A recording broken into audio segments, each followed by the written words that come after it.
good enough in terms of, it actually worsened the face-to-face. And at least at the very beginning. Then you can find very good examples all around, right? I'm talking mainly when you try to make this idea massive. Yes.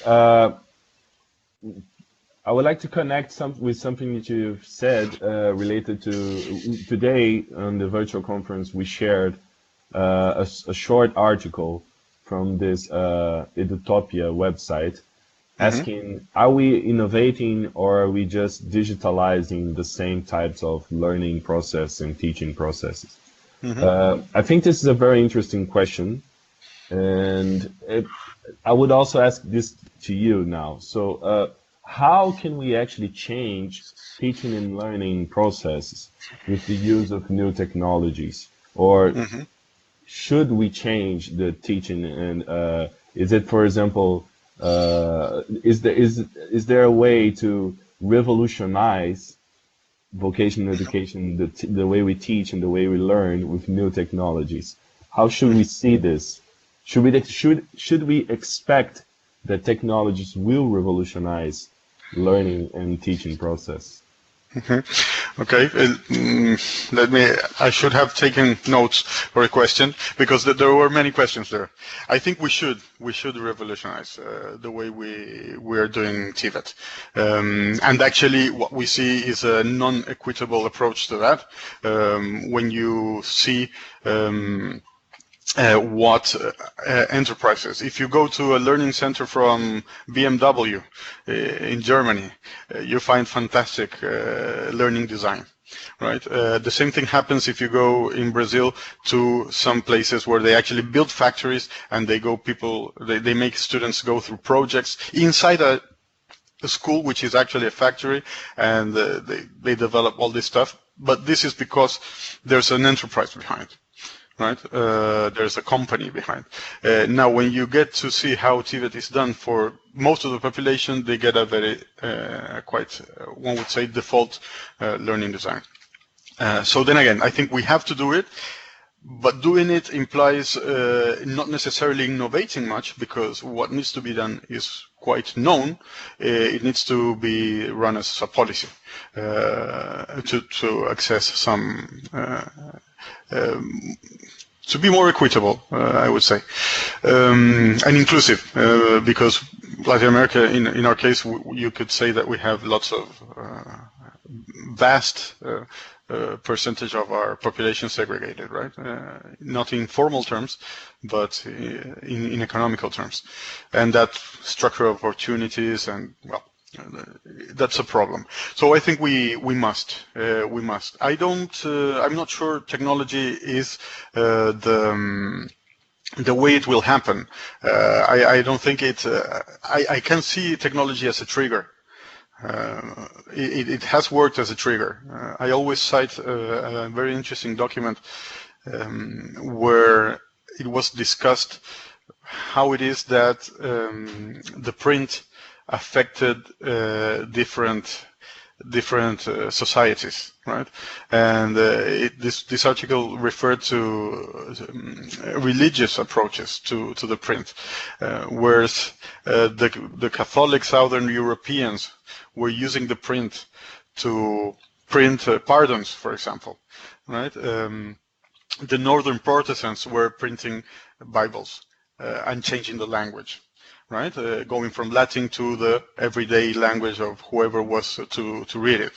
Where Bibles in Southern Europe were being printed but kept in safes inside the churches. In Northern Europe, you would have these Bibles being shared to everyone who could use it. And you had a technology there. You had the print and you had the book now. And that was a new technology.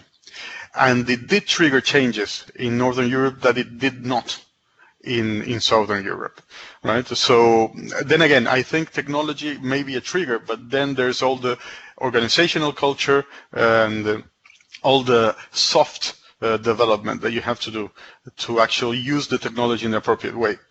Right.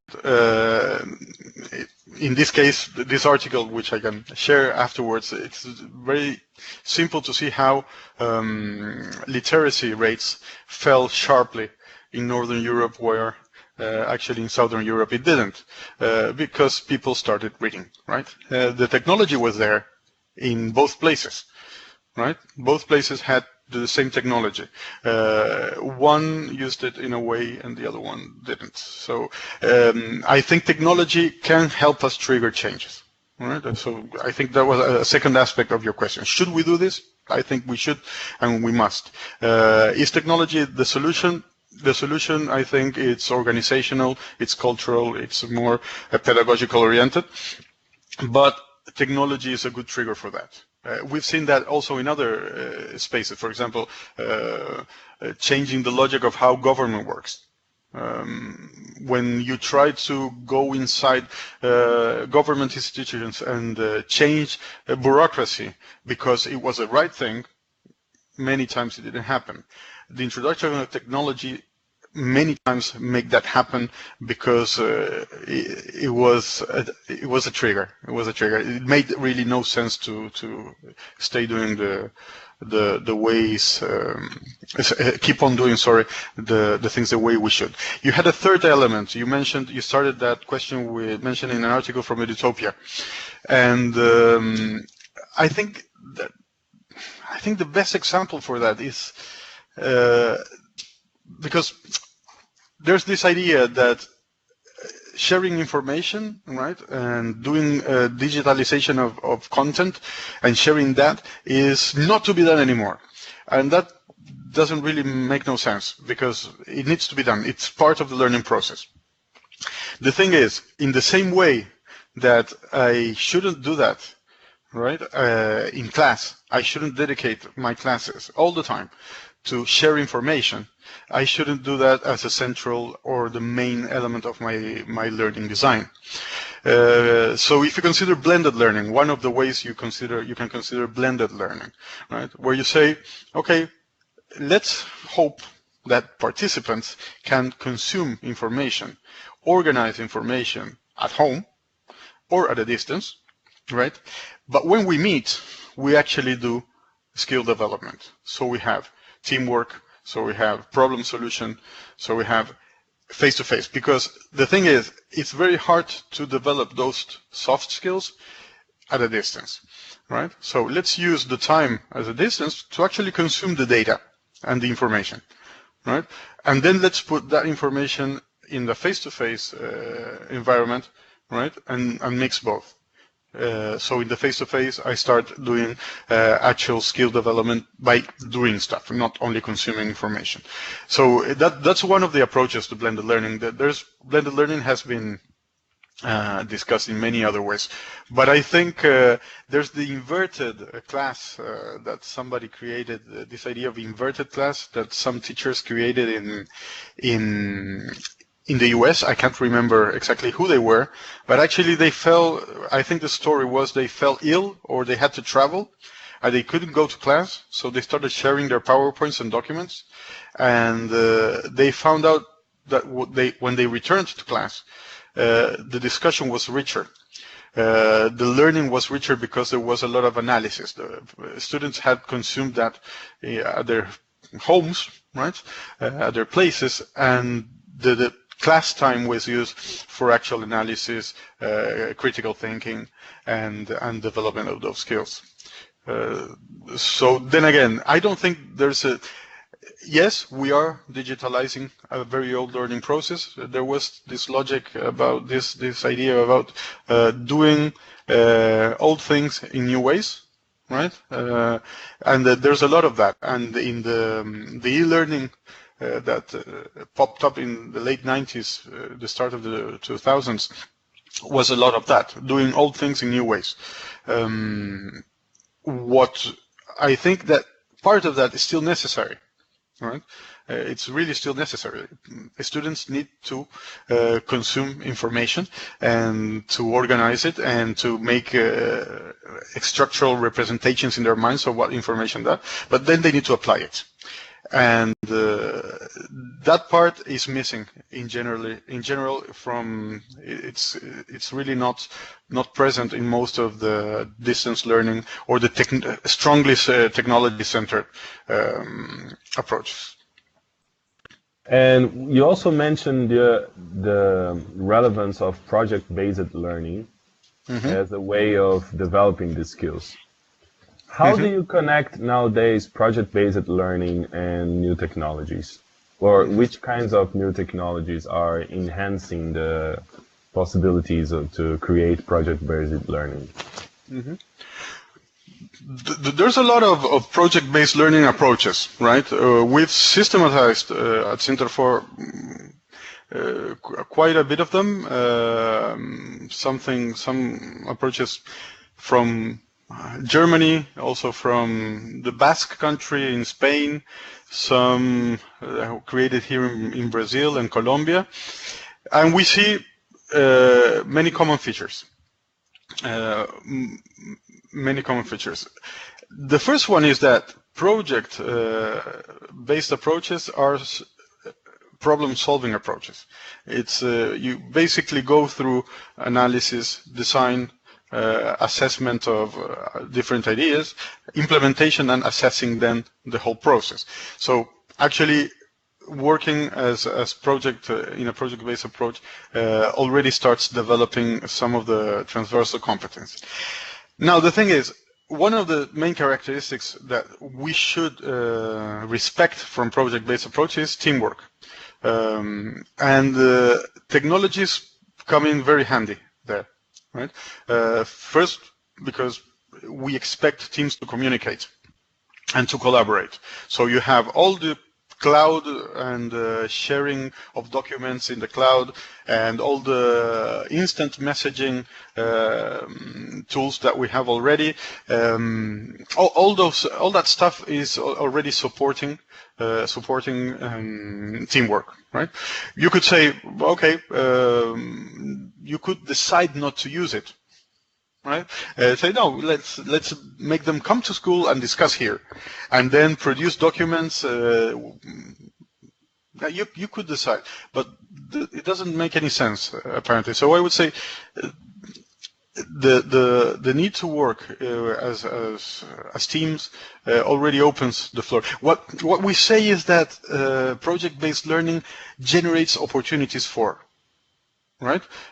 For what? For developing transversal competencies, for the use of technology. You can always decide not to use it, and that would be a shame. That's a bit the logic. For example, another part of the project-based learning has to do with planning, right? So again, helping students work with Gantt charts and with Kanban approaches, which is a Japanese approach to organizing tasks. That can be done online and shared. There's a very nice application called Trello to do Kanban online. And they find it interesting. The first thing, they learned that actually you can't work without planning. And the second thing is that they start using tools that will help them develop that. What other technologies? Well, any technology you actually need to solve the problem, right? A specific technology. If we think of TVET, the more traditional TVET oriented to developing products, you have all the tools that you can use to develop sketches, right? Or plans, or generate 3D versions, virtual versions of whatever you want, so you can assess what your decision in terms of the project will be. Let me go a little bit back. We assume that it's a desirable characteristic of project-based learning that participants will generate more than one possible solution to the problem they have to solve, and then have to decide and support their decision regarding which option they took. In order to do that, prototyping is very important. So using ICT tools to prototype in the virtual environment Much better if you have 3D printers available, right? And you can prototype in that way. Will help you assess and support your decision, right? So there you have another set of tools for prototyping inside project-based learning. So you have communication tools, collaboration tools, you have planning tools, you have prototyping tools on ICT, ICT tools that you could apply during that process. If you go back to a very traditional learning approach, you often don't have any kind of opportunity to actually decide. The product you have to develop is generally indicated in the textbook, and you already have no prototyping, right? And eventually what they ask you to do is to prototype the thing that, right, they already told you that was to be prototyped. So there's no decision making and there's no formal planning. So in traditional approaches, you have less opportunities. Of course, good teachers and good schools will do it anyway, but project-based learning will help you do it naturally in a way. Interesting. I have one specific question related to, it seems for me that one of the trends in education in general, not only in vocational education, is the customization of curricula and creating individual pathways for TVET learners or for pupils in general to develop their skills and their competences. Do you see any specific use of new technologies in order to customize curricula in learning process? That would be fantastic. That would be great. Artificial intelligence would come in very handy there. Right? Trying to, in a way, say, if you think of artificial intelligence in the way that it works mainly based on big amounts of data, you could say, all right, I can assess the learning stage that this student has, and now I go against a very big database of cases and I see where he stands, and then decide this is a good path because these other students which I have in the database at that stage followed this path, and they were able to make it, right? So there is this promise from artificial intelligence that this may happen. But there was a promise before that actually this could be done by hand. What I've seen, and this is something, when I say seen, it's read about it, and I saw one or two examples of personalized learning. It has been done at the primary level, in schools, at primary level, with subjects which have been studied for very long. There has been basically maths and language. Those are the two which have been studied in much detail to understand what are the stages of learning, right? So there is a clear framework that explains what is the stage you're in, a student is in terms of learning mathematics, and they can say, well, now I can move to these following concepts, right? And this, if he has already grabbed this, he can take this other path and jump over that concept. But there's a lot of research done there before that, and that was not artificial intelligence. It's not based on big data. It's been done based on psychocognitive studies and lots of observation, and it's been happening for the last 100 years. It's not something that you would say it's really absolutely new, right?